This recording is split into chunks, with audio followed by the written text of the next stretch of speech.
तो आप सबसे पहले लोकसभा को भंग करो और नया चुनाव कराओ और फिर से एसआईआर कराओ, तब चुनाव कराओ, तब फिर प्रधानमंत्री का चुनाव। अलाउद्दीन के चिराग हैं चुनाव आयोग, ये तो चोर हैं एक नंबर के और इनको बर्खास्त करना चाहिए। आप पहले से मन बना करके बैठे थे कि हमको इतना वोट और किसका वोट काटना है, तो ये साफ हो गया कि इस कंट्री में लगातार वोट की चोरी चल रही थी। इस कंट्री में कितना एपिक आईडी है, मैंने पहले भी कहा कि एपिक आईडी को हर कीमत पर आधार कार्ड से लिंक कर दो। जब एपिक आईडी आधार कार्ड से लिंक हो जाएगा तो कोई मतलब ही नहीं बचेगा। तो लिंक क्यों नहीं करते हो भैया? आप एक तरफ कहते हो कि 8 लाख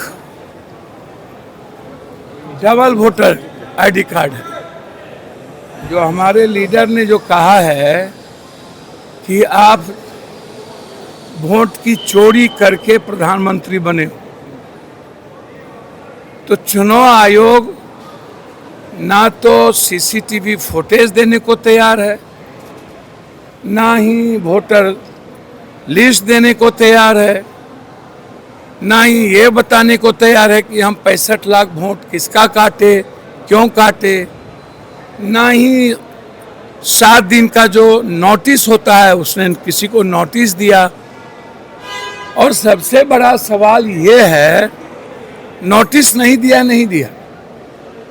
आप जो कह रहे हो कि हम इतने करोड़ लोगों तक बीएलओ पहुंच करके पता किया, तो भैया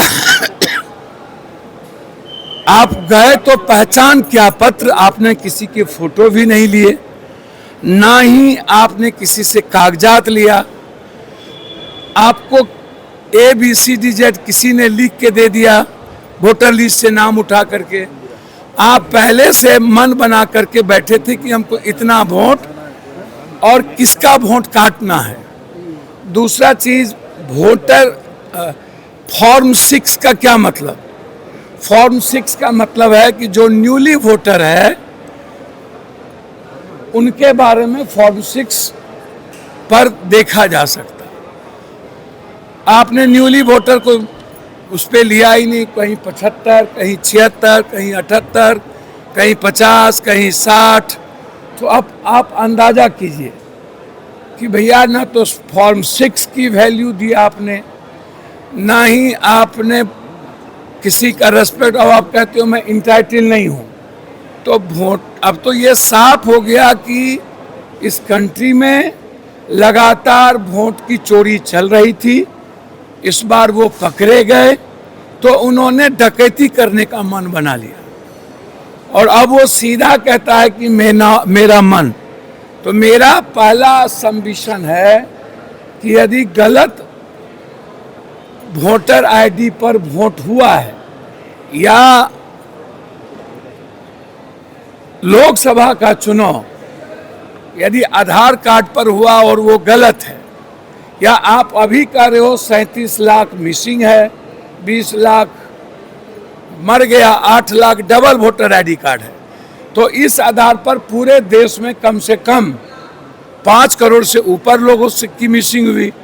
तो आप सबसे पहले लोकसभा को भंग करो और नया चुनाव कराओ और फिर से एसआईआर कराओ, तब चुनाव कराओ, तब फिर प्रधानमंत्री का चुनाव। तो पहला तो यही होगा ना। तुमने जितना काम गलत किया और यदि सुप्रीम कोर्ट को लगता है कि एसआईआर जौहरी है, तो निश्चित रूप से हम भी कहते हैं एसआईआर जौहरी है।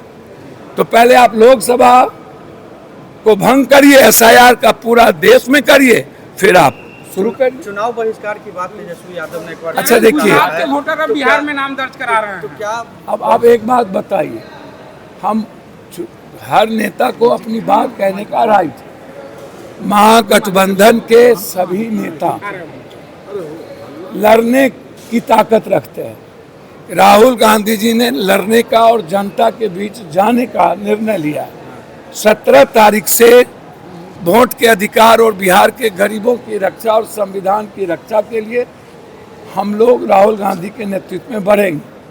पूरा देश की जनता और आने वाला जो पीढ़ी है युवाओं की, उन्हें गहरी चिंता में है कि भाई हमारा वोट डला नहीं तो किसने डाल दिया। जो 124 साल की महिला है, 80 साल की महिला है, वो कह रही है कि हम गए नहीं तो किसने डाल दिया।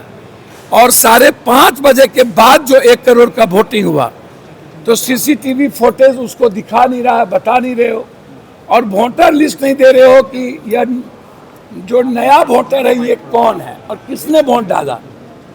तो ये भी गहरी चिंता है युवा के लिए।